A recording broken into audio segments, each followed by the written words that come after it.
Hi. I'm Star Child, and I love you, and I'm going to read you some news. So maybe you can do something else while you listen. Um, it's raining like crazy outside right now.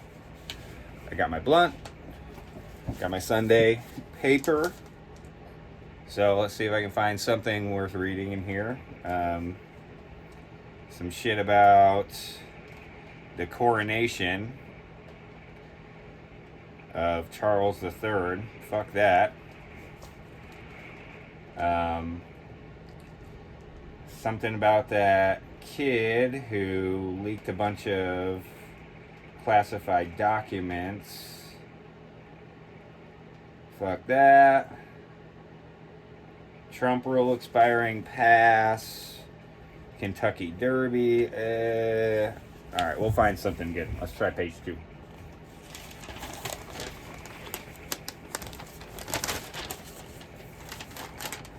Okay, this sounds good. In New York City, making the invisible visible.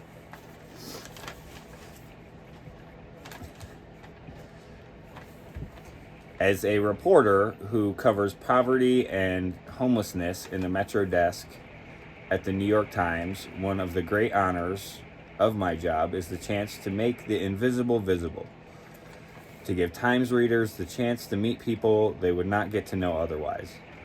My goal has always been to go beyond headlines and present as much of a human life in its struggle and complexity as the limited space of an article allows.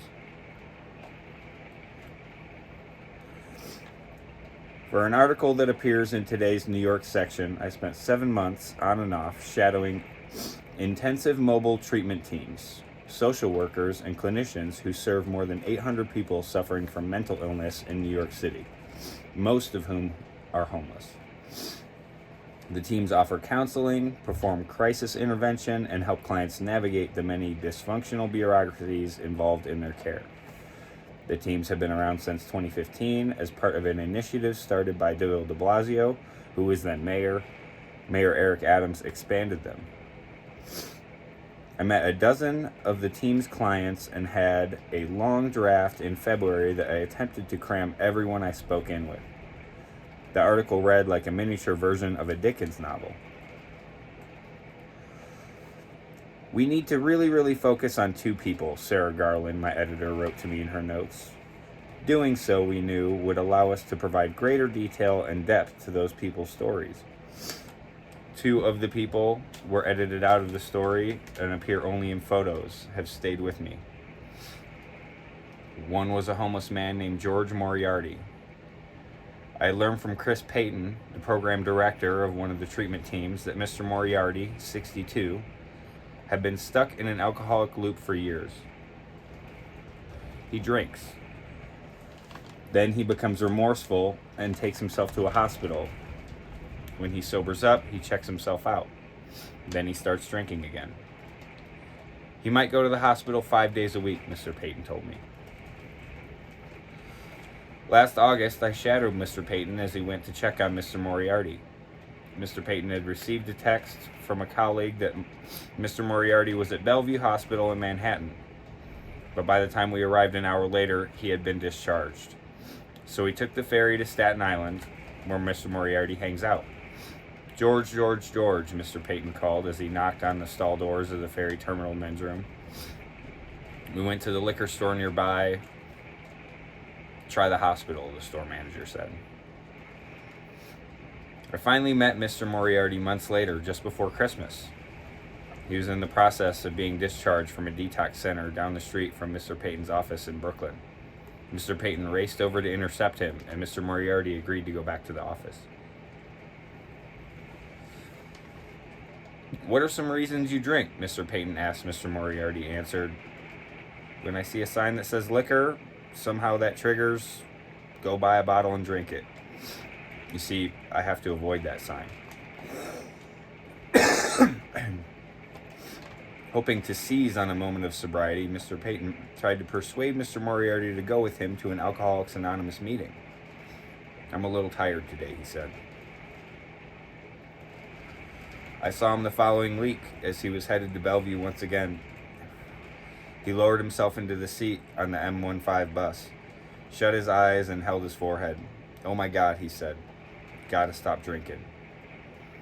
Another client, Michael Gordon, sounded like a menace on paper. He had made headlines in 2019 for throwing a cup of urine on a police officer at Bellevue. He had recently gotten in trouble for punching a hospital security guard. The person I met in August was a heavy-set, gentle-seeming 45-year-old who paused for several seconds before answering each question.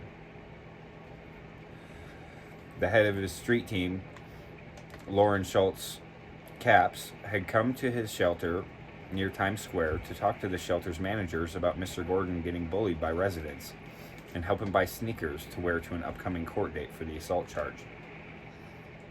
He was wearing the sneakers he purchased when I saw him 6 weeks later in the hallway of Manhattan Criminal Court. His head was freshly shaved. "I did it myself," he said.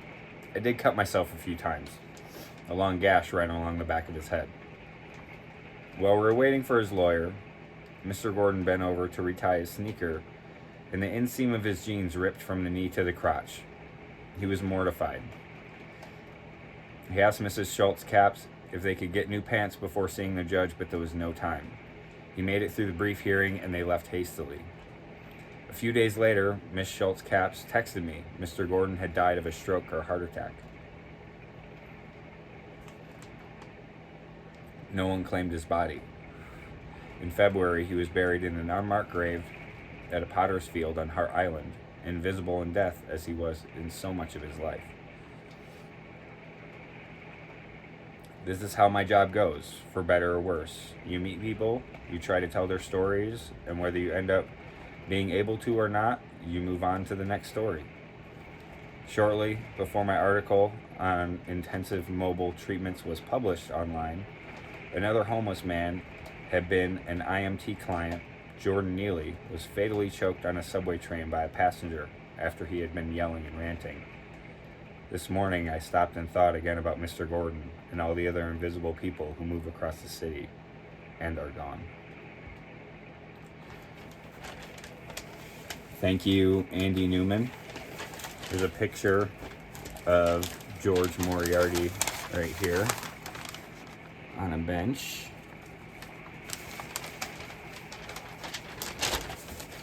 That was a good one. Thank you for listening. I love you. We'll see which one I can find next.